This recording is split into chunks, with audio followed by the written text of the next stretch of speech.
أعوذ بالله من الشيطان الرجيم. بسم الله الرحمن الرحيم. الحمد لله رب العالمين. الصلاة والسلام على أشرف الأنبياء والمرسلين وعلى آله وصحبه أجمعين. أما بعد. Assalamualaikum warahmatullahi wabarakatuh. Apa khabar murid-murid Ustazah pada hari ini? Ustazah doakan kita semua beroleh nikmat kesihatan dan dilimpahi rahmat Allah Subhanahu Wa Taala. Alhamdulillah, hari ini kita dapat menyambung lagi pembelajaran kita dalam subjek pendidikan Islam tahun 4. Pada hari ini, murid-murid akan bersama Ustazah Roha dalam topik yang menarik untuk dikongsikan.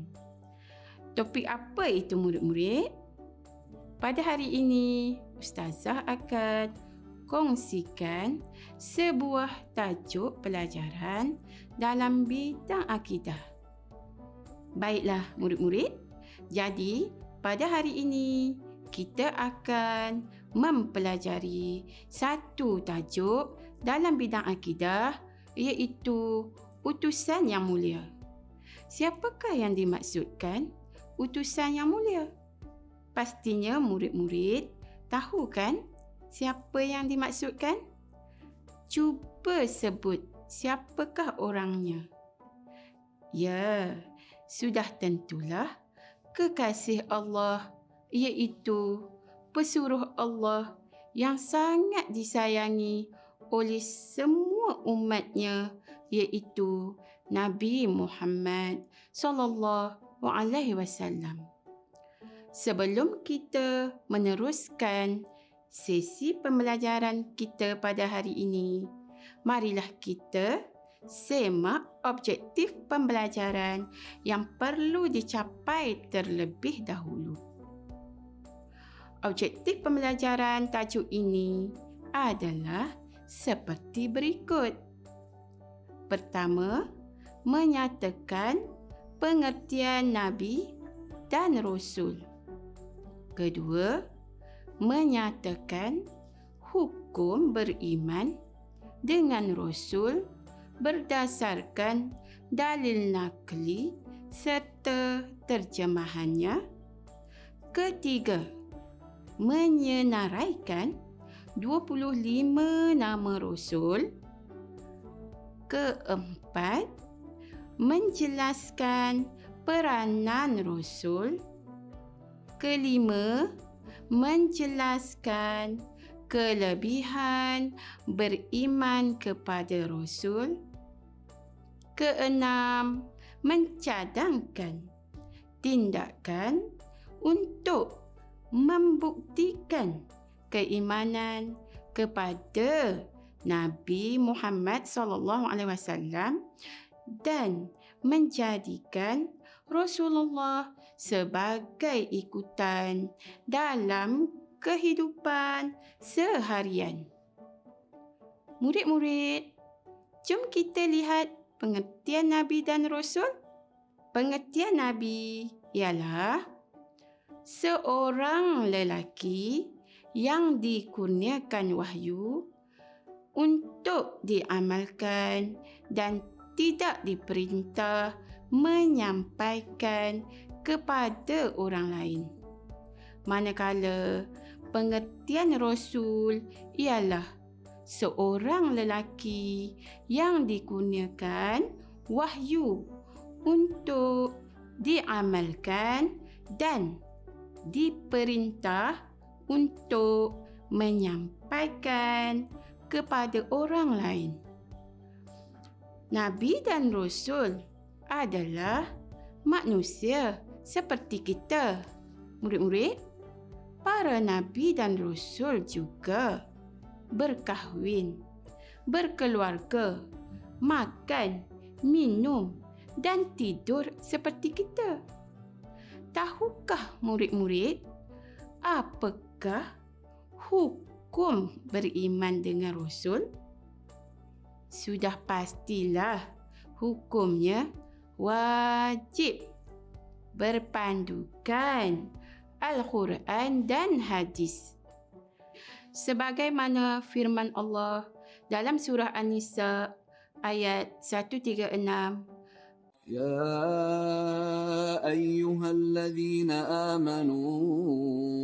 آمنوا بالله ورسوله والكتاب الذي نزل على رسوله والكتاب الذي أنزل من قبل. Maksudnya, wahai orang-orang yang beriman, tetapkanlah iman kamu kepada Allah dan Rasul-Nya.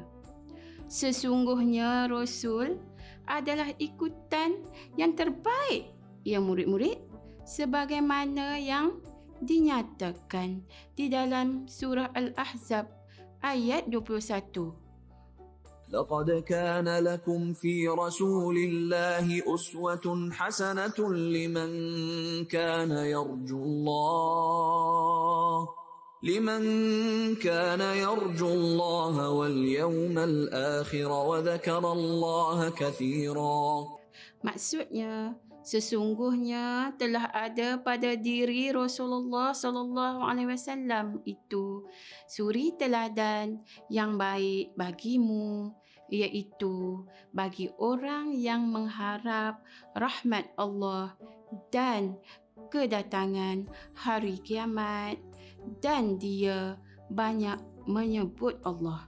Murid-murid, marilah kita jadikan Rasulullah sallallahu alaihi wasallam ikutan yang terbaik bagi kita.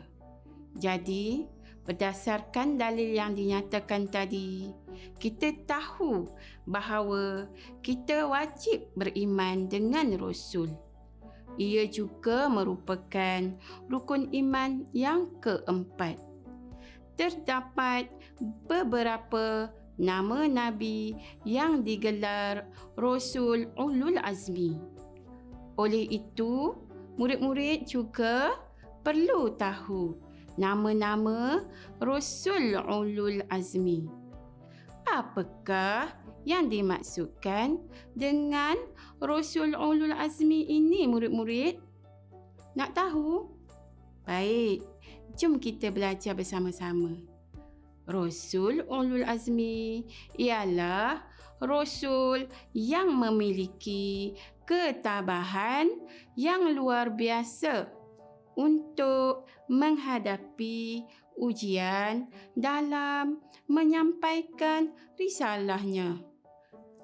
Baginda ialah Nabi kita, Nabi Muhammad sallallahu alaihi wasallam, Nabi Nuh, Nabi Ibrahim, Nabi Musa dan Nabi Isa alaihi salam.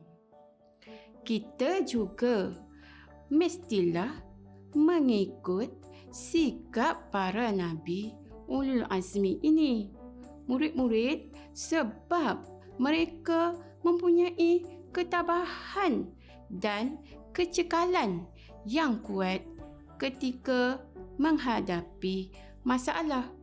Ustazah ingin bertanya, jika kamu dilantik menjadi seorang ketua, apakah peranan kamu?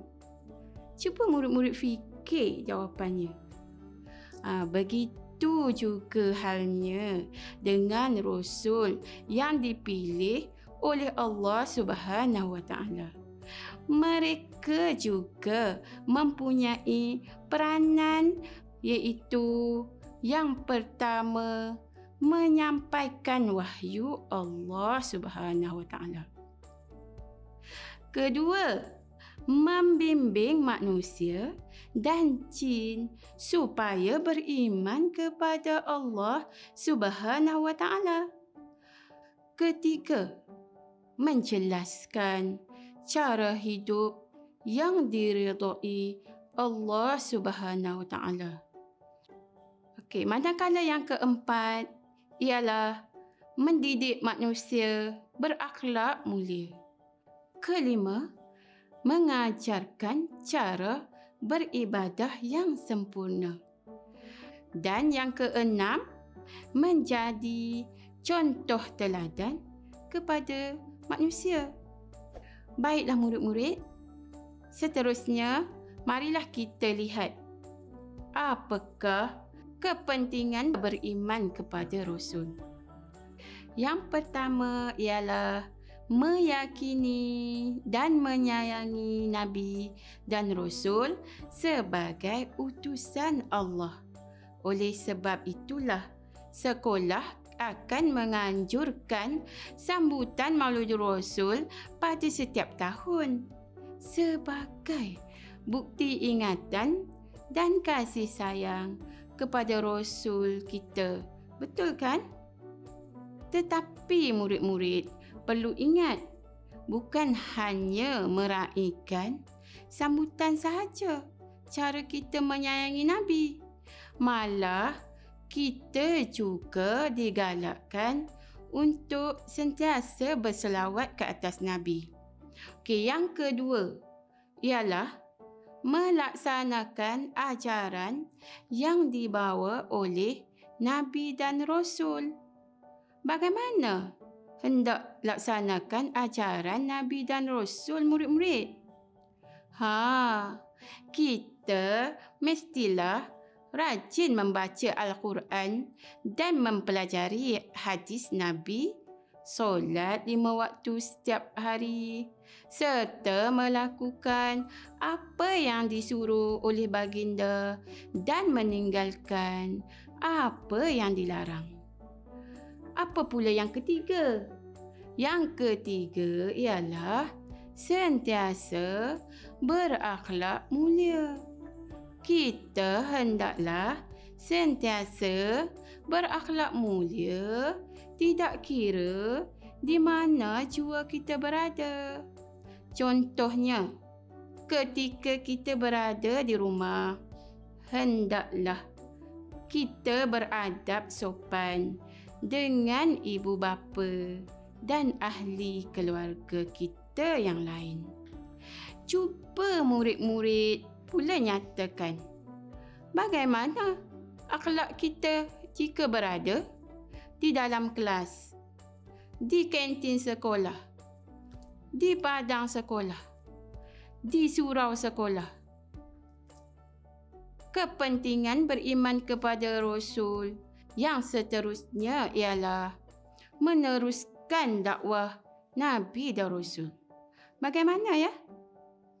Kita mesti meneruskan dakwah Nabi dengan belajar bersungguh-sungguh murid-murid, supaya nanti kita dapat menyampaikan semula ilmu itu kepada orang lain. Baiklah murid-murid, yang terakhir ialah yakin dan bersungguh-sungguh melakukan ibadah. Allah Subhanahu Wa Taala menciptakan jin dan manusia untuk menyembah dan mengabdi kepada Allah. Maksudnya, setiap perbuatan, pengabdian, penyembahan haruslah diawali dengan basmalah dan niat memohon redha Allah Subhanahu Wa Taala. Kita hendaklah yakin dan bersungguh-sungguh dalam melakukan ibadah seperti solat dan mengaji Al-Quran. Sekiranya kita tidak pandai melakukan solat, kita hendaklah meminta pertolongan daripada guru, ibu bapa, kawan untuk ajarkan kita sehingga pandai. Ya murid-murid, kita hendaklah melaksanakan apa yang diajar oleh Nabi dan Rasul dengan melakukan amar makruf nahi mungkar. Jangan sesekali kita mengingkari ajaran yang dibawa oleh Rasul kepada kita, seperti solat 5 waktu, mengaji Al-Quran, puasa, zakat dan semua amalan kebaikan yang dianjurkan oleh Rasulullah kita. Baiklah murid-murid, Ustazah ingin bertanya, bagaimanakah kita hendak membuktikan bahawa kita ini beriman kepada Rasul? Jom kita sama-sama lihat apakah tindakan kita sebagai bukti keimanan kita kepada Rasul kita. Tindakan sebagai bukti keimanan kepada Rasul kita yang pertama, kita hendaklah sentiasa mengamalkan ajaran Rasulullah sallallahu alaihi wasallam. Kita mestilah melaksanakan setiap ajaran Rasulullah sallallahu alaihi wasallam dengan tekun. Di samping itu, kita juga hendaklah menjauhi dosa dan maksiat. Kita hendaklah bertanggungjawab dengan kewajipan yang disampaikan oleh Rasulullah SAW. Yang kedua, menelusuri sirah kehidupan Nabi dan Rasul.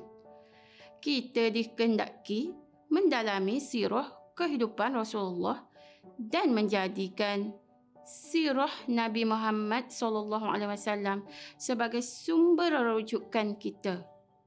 Boleh tak murid-murid banyakkan membaca buku kisah-kisah Nabi ketika waktu lapang? Rasulullah SAW tidak mewariskan harta yang banyak, tetapi baginda meninggalkan kita Al-Quran dan As-Sunnah.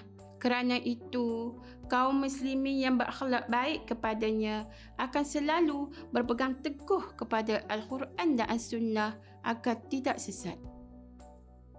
Baiklah murid-murid, seterusnya yang ketiga, kita hendaklah meneladani peribadi Rasul.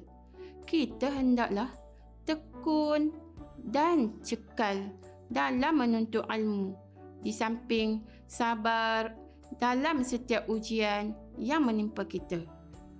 Rasulullah SAW seorang yang amanah, jujur, menyampaikan ilmu dan benar. Bagaimana dengan kita? Adakah semua sifat-sifat itu ada pada diri kita? Contoh sikap baik dan pendirian baginda dalam usaha baginda berdakwah ialah kesabaran dan ketabahan baginda dalam menghadapi segala rintangan dan penentangan. Banyak lagi contoh akhlak terpuji Nabi SAW yang patut dikaji, diteladani dan disebarkan. Sesungguhnya Rasulullah SAW adalah contoh teladan yang paling baik.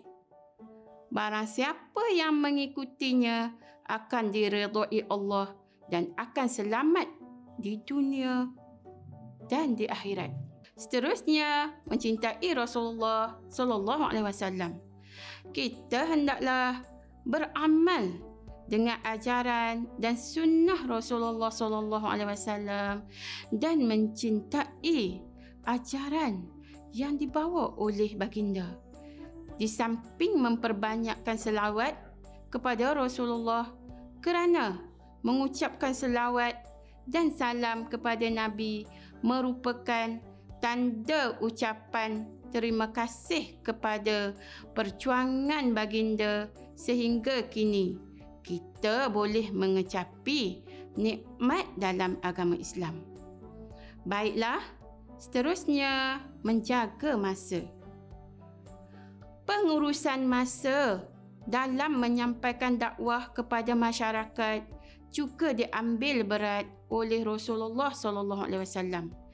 Biasanya baginda akan menyampaikan hukum hakam berkaitan dengan sebarang kejadian atau peristiwa yang berlaku dalam satu masa yang sama supaya lebih mudah diingat oleh para sahabat. Untuk mencontohi cara Rasulullah SAW, murid-murid janganlah suka membuang masa dengan perkara yang sia-sia.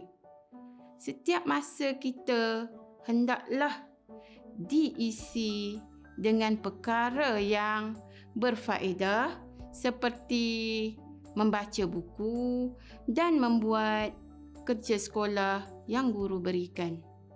Dan yang terakhir ialah berdakwah kepada orang lain.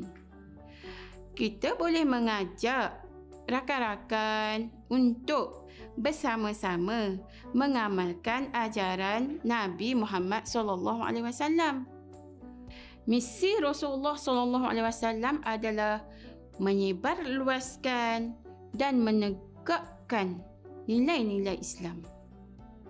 Kewajipan kita meneruskan misi Rasulullah ini ditegaskan oleh Rasulullah SAW dalam sabdanya yang bermaksud, sampaikanlah dariku walau satu ayat. Ya murid-murid, Ustazah minta semua murid-murid dapat mengambil isi pembelajaran pada hari ini dan menjadikan panduan kita dalam mengamalkan sunnah Nabi sebagai tanda kita beriman kepada Nabi dan Rasul. Ini kerana beriman kepada Rasul adalah wajib dan sebahagian daripada rukun iman yang wajib kita percaya dan amalkan dalam kehidupan seharian. Ustazah ingin lihat, adakah murid-murid faham apa yang kita pelajari pada hari ini? Baiklah murid-murid, Ustazah mahu murid-murid menulis satu contoh seorang Nabi yang menghadapi ujian. Apakah sifat yang boleh diamalkan dan azam kita jika menghadapi perkara tersebut? Contohnya, ujian yang dihadapi oleh Nabi apa? Beri contoh 1, 2 dan 3. Sifat yang diamalkan oleh Nabi tersebut. Beri contoh 1, 2 dan 3. Azam saya, jika saya menghadapi ujian yang sama, saya akan. Beri contoh 1, 2. Bagaimana murid-murid? Ustazah pasti semuanya mampu memberi jawapan yang betul. Jawapannya adalah seperti berikut. Sebagai contoh, Nabi kita Muhammad SAW, ujian yang dihadapi. Pertama, diletakkan najis haiwan di atas kepala ketika baginda beribadah di dalam Kaabah oleh Aqabah bin Abu Mu'id. Contoh yang kedua, dicederakan oleh penduduk Taif ketika mengajak kepada Islam. Yang ketiga, dianggap gila oleh penduduk Mekah ketika menyatakan naik ke langit dalam masa 1 malam semasa Isra' Mi'raj. Sifat yang diamalkan.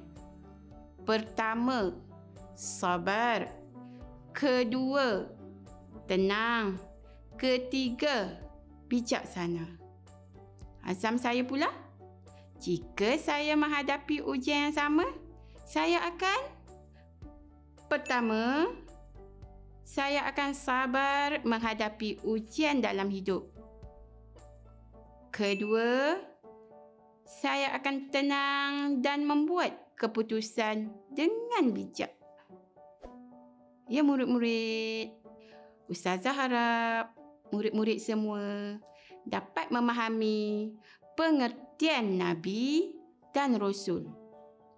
Mengetahui nama-nama Nabi, peranan Rasul, kepentingan beriman kepada Rasul dan tindakan kita sebagai bukti keimanan kepada Rasul dengan baik. Sekian sahaja perkongsian pembelajaran kita pada hari ini. Diharapkan perkongsian ini dapat membantu murid-murid semua. Jumpa lagi di dalam kelas yang akan datang. Wabillahi taufiq wal hidayah. Wassalamualaikum warahmatullahi wabarakatuh. Sekian, terima kasih. Bye.